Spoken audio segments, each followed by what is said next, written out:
Hi friends, നമ്മുടെ ഇന്നത്തെ video എന്ന് പറയുന്നത് നമ്മൾ ബ്രൈമോർ എസ്റ്റേറ്റിലേക്കുള്ളൊരു വീഡിയോ ആണ്.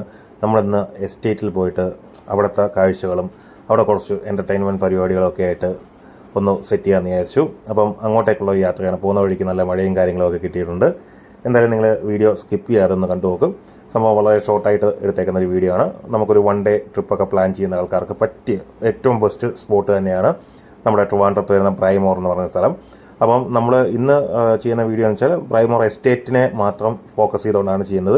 കാരണം അതിന് മുന്നേ നമ്മൾ ബ്രൈമോറിലെ വീഡിയോസും കാര്യങ്ങളൊക്കെ ചെയ്തിട്ടുണ്ട്. അപ്പോൾ 1 ഡേ ട്രിപ്പ് നമ്മുടെ കൊല്ലത്തു നിന്നൊക്കെ, കൊല്ലം, ആലപ്പുഴ, ട്രിവാൻഡ്രത്തു നിന്നൊക്കെ ഒരു 1 ഡേ ട്രിപ്പ് പ്ലാൻ ചെയ്യുന്ന ആൾക്കാർക്ക് ഏറ്റവും കിട്ടുന്ന ഒരു സ്പോട്ടാണ്. അതേപോലെ തന്നെ നമ്മൾ ആ ബ്രൈമോർ പോകുന്നതിന് അവിടെ എത്തുന്നതിന് മുമ്പായിട്ട് തന്നെ ഒരു ചെക്ക് പോസ്റ്റ് ഉണ്ട്. ആ ചെക്ക് പോസ്റ്റിന് തൊട്ടടുത്തായിട്ട് തന്നെ ഒരു ചെറിയൊരു കടയുണ്ട്. അപ്പം ആ ചേട്ടൻ്റെ നമ്പർ ഞാൻ ഈ വീഡിയോയുടെ ഡിസ്ക്രിപ്ഷനിൽ കൊടുക്കുന്നതാണ്.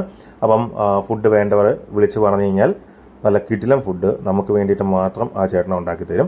അത് ഈ പറയുന്ന പോലെ ബീഫ്, ചിക്കൻ, മുയൽ അങ്ങനെയുള്ള ഫുഡുണ്ട്. അതേപോലെ തന്നെ ബിരിയാണിയും കപ്സ അതേപോലെയുള്ള ഫുഡും പുള്ളി ഉണ്ടാക്കി തരുന്നതാണ്. ഊണ് അതേപോലെ തന്നെ എല്ലാ ടൈപ്പ് ഫുഡും ഉണ്ടാക്കി തരുന്ന ഒന്നും പറയാനില്ല, നല്ല കിടിലൻ ഫുഡാണ്.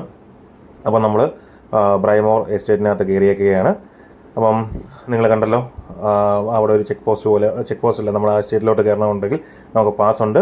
ഒരാൾക്ക് 100 രൂപ വെച്ചിട്ടാണ് പാസ്. രാവിലെ 10 ഒരു ഏകദേശം ഒരു 9 മണി തൊട്ട് വൈകിട്ട് ഒരു 5 മണി വരെ നമുക്ക് എസ്റ്റേറ്റിൽ സ്പെൻഡ് ചെയ്യാവുന്നതാണ്. അപ്പം നമുക്ക് എന്തായാലും കാഴ്ചകളൊക്കെ കണ്ടു നോക്കാം. നമ്മൾ ആ എസ്റ്റേറ്റിനകത്ത് കയറിയേക്കാണ്. നമ്മൾ 4 പേരാണ്. അപ്പം നമ്മൾ 400 രൂപ പേയ്മെൻറ്റ് ചെയ്തു.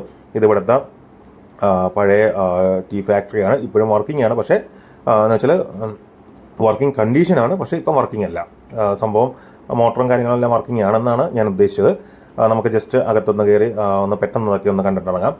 പിന്നെ ഇപ്പോൾ ഈ വേനൽ സമയമായതുകൊണ്ട് തന്നെ നമുക്കവിടെ വെള്ളവും കാര്യങ്ങളൊക്കെ എന്ന് വെച്ചാൽ അരുവിയും വെള്ളച്ചാട്ടമൊക്കെ ഉണ്ടെന്നാണ് പറഞ്ഞത്. അപ്പം ഈ പറയുന്ന പോലെ വെള്ളത്തിൻ്റെ ഒരു ലഭ്യത കുറവാണ്. എന്തായാലും നമുക്കൊന്ന് നോക്കാം. ചെറുതായിട്ടൊന്ന് ഈ വേനൽക്കാലമല്ലേ, ഒന്ന് മുങ്ങി കുളിക്കാൻ പറ്റുന്ന വെള്ളമെങ്കിലും ഉണ്ടോ എന്നുള്ളത് നമുക്ക് നോക്കാം. എന്തായാലും എന്നാൽ ഈ ഫാക്ടറി ജാഗമൊക്കെ ഒന്ന് കയറി കാണാനായിട്ടുള്ള ഒരു അവസരവും നമുക്കിവിടെ കിട്ടുന്നതാണ്. കാരണം ഇത് നമുക്ക് മൂന്നാറൊക്കെ പോവുകയാണെങ്കിൽ കാണാൻ പറ്റും. എന്നാൽ പോലും പലപ്പോഴും അത് പോസിബിൾ അല്ല. ഇവിടെ നമുക്ക് അത്യാവശ്യം കയറി ഒന്ന് ഫ്രീ ആയിട്ട് എന്തൊക്കെയാണെന്നുള്ളത് കാണാൻ പറ്റും. പിന്നെ അത്യാവശ്യം ഗ്രൗണ്ട് ക്ലിയറൻസ് ഉള്ള വണ്ടിയായിട്ട് വേണം വരാനായിട്ട്. കാരണം അടി തട്ടും. അതുകൊണ്ട് നമ്മൾ പല സ്ഥലത്തും നമുക്ക് പോകാനായിട്ട് പറ്റിയില്ല. ഇവിടെ ഏകദേശം ഈ എസ്റ്റേറ്റിനകത്ത് കയറുമ്പോൾ 3 കിലോമീറ്റർ ചുറ്റളവിൽ എന്ന് വെച്ചാൽ 3 കിലോമീറ്റർ മുകളിലോട്ട് കയറി പോകുന്ന സമയത്ത് ഒരു ബംഗ്ലാവോ അങ്ങനെയുള്ള കാര്യങ്ങളൊക്കെ ഉണ്ട്. പക്ഷേ പിന്നെ അതേപോലെ തന്നെ ഇവിടെ സ്റ്റേ ഉണ്ട്. സംഭവം കിടിലമാണെന്നാണ് പറഞ്ഞത്.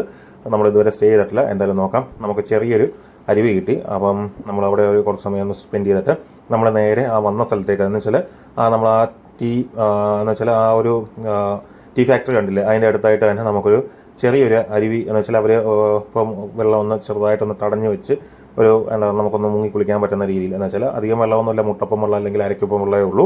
അപ്പം അവിടെ ഒന്ന് ചെറുതായിട്ടൊന്ന് ഇറങ്ങി കുളിക്കണം. അപ്പം 1 ഡേ ട്രിപ്പ് പ്ലാൻ ചെയ്യുന്നവർക്ക് പറ്റിയ സ്പോട്ടാണ്. ഇവിടെ വന്ന് ഡയറക്റ്റ് എന്ന് വെച്ചാൽ നമ്മൾ ആ മെയിൻ ചെക്ക് പോസ്റ്റിൻ്റെ അവിടെ നിന്ന് പാസ് എടുക്കണം മുകളിലോട്ട് കയറി വരാൻ. എന്നിട്ട് ഈ എസ്റ്റേറ്റിനകത്ത് കയറാനായിട്ട് ഒരാൾക്ക് 100 രൂപ വെച്ചിട്ടുള്ള പാസ്. താഴെ 200 രൂപയൊക്കെ പറയുന്നുണ്ട്. എന്നാലും നമുക്ക് 100 രൂപ ആയിട്ടുള്ള പാസ്. നമുക്ക് ഇവിടെയാണ് കുളിക്കാനായിട്ടൊരു ഒരു അവസരം കിട്ടിയത്. പിന്നെ പൊല്യൂഷൻ കുറവുള്ള സ്ഥലമായതുകൊണ്ട് ചെറിയ രീതിയിലുള്ള അട്ടകൾ ഒക്കെ ഉണ്ട്. അപ്പം ലീച്ചുണ്ട്. അപ്പോൾ ഒന്ന് ശ്രദ്ധിച്ചിരുന്നാൽ മതി. അങ്ങനെ വലിയ ശല്യമൊന്നുമില്ല. അപ്പം എല്ലാവർക്കും ഈ ഒരു വേനൽക്കാലത്ത് ഒന്ന് വന്ന് എൻജോയ് ചെയ്യാൻ പറ്റുന്ന ഒരു സ്പോട്ട് തന്നെയാണ്. അപ്പം മിസ് ചെയ്യാതിരിക്കുക. കിട്ടുന്ന ഒരു സ്പോട്ട് തന്നെയാണ്. പിന്നെ മഴക്കാലമായി കഴിഞ്ഞാൽ അത്യാവശ്യം നല്ല വെള്ളവും കാര്യങ്ങളൊക്കെ കാണും. പിന്നെ ഞാൻ നമ്പർ കൊടുക്കാം. അപ്പോൾ വിളിച്ച് സ്റ്റേ ഒക്കെ ബുക്ക് ചെയ്യേണ്ടവർക്ക് ബുക്ക് ചെയ്യാം. അപ്പം നമുക്ക് മറ്റൊരു അടിപൊളി വീഡിയോയിൽ കാണാം. Okay friends, bye bye, see U.